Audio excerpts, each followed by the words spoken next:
Okay, here we are with the Honda Electric S2000. I just want to do a quick walkthrough for getting a lot of questions on what exactly is in this thing. Up front, it's hard to see, of course, because all these batteries are in there, but underneath down in there is an advanced DC FB14001A motor. It's a 9-inch motor. I think peak on it, if you're putting enough amps to it, you can get like 225 foot-pounds of torque and I don't know, 130, 140 horsepower, something like that. I'm only running 500 amps to this, so I'm only getting about half what this motor is actually capable of. You can see all the lithium cells here. These are Thunder Sky LFP, which is a lithium iron phosphate, 160 amp hours. There's 45 cells total from front to back in the car for 144 volts nominal. All this wiring that you can see here is the battery management system.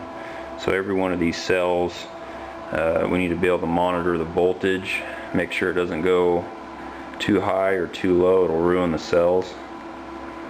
And part of that battery management system you can see is in here and running to the back of the car to the rest of the cells.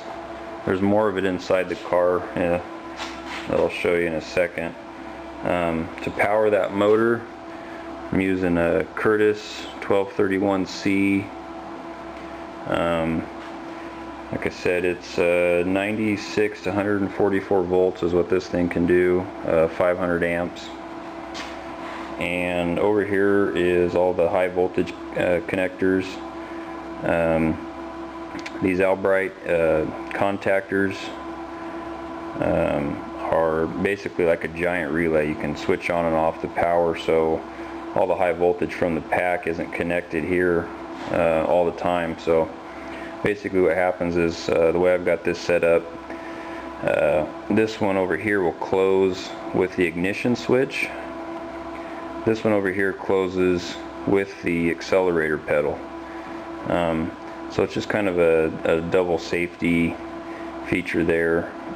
If anything were to happen to the controller and it's stuck on wide open, you can let off the accelerator pedal, and if this happens to stick, you can turn the ignition switch back one, and that'll kill that one. Okay, a little fuse right here. This is what is it? I think 250 volts, 500 amp rated.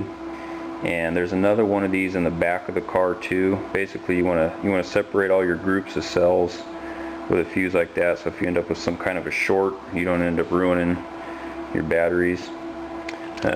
This right here is just a giant connector. Basically, you can separate it right here. These are Anderson connectors. And let's see, over here on the other side, this big black box is a Hall sensor, and basically it's using like induction through, magnets or whatever, magnetic field rather. And what it does is it picks up the current as it's running one direction or the other, and the computer system in there will be able to tell me how many amps I'm drawing, as well as keeping track of the total capacity that's been charged into the cells, as well as what I've drawn out. So it ends up acting like a fuel gauge and letting me know how much capacity I have left. PB6, this is a pot box, and what this does is hooks to the original throttle cable, and as you give it more throttle, it changes a variable resistor in here, which is fed over to the motor controller and allows you to have variable speed. These two wires actually right here are the two I was talking about, that when you actually give it the throttle, it'll turn on that contactor. I got a little fuse block here. It's fired off basically as soon as you turn on the ignition. I got a small wire running in there that I pulled out from under the dash. That triggers a relay that's down under in here and gives me 10 amps of current to run my vacuum pump for the brakes, which you can't see, but you'll have to look on the blog to see it, but it's actually up in here, the vacuum pump.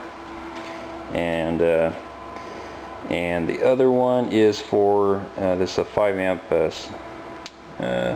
fuse right here that's to run the fans. You can't see those either. They're under here with a big heat sink. And again, if you check the blog, you can see how I built the fans, what the heat sink and stuff looks like under here. That's pretty much it up front. I can take a quick look in the back.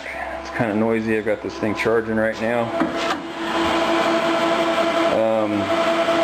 There are another 15 cells back here. This is the charger, the ThunderSky charger that I got. It's kind of a package thing with these cells. It's capable of 220 or 110. You can charge up to 200 volts and up to 24 amps.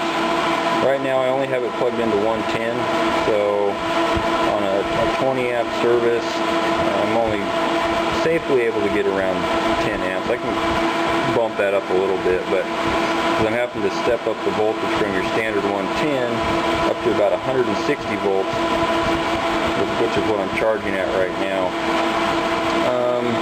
Not a whole lot back here. Can't even see it. We'll have to go on the blog, but back up in here is the DC to DC converter. So that's taken my 144 volts off this pack and running a wire back up to the front here, which I'll show you really quick. Runs right into here where the old alternator wire used to connect and charges the 12 volt system, which I've had a couple people laughing that there's still this cheap little standard 12 volt battery sitting in here when I've spent all this money on these. And the reason is you still have to have a 12 volt system, and it would cost, you know, hundreds and hundreds of dollars to replace this with lithium, and it's pointless, because all I got to do is just keep this thing charged with that DC to DC converter off my main pack. The other thing I didn't point out, and it's really hard to see, but there's actually another 9 lithium cells all along the bottom here underneath this.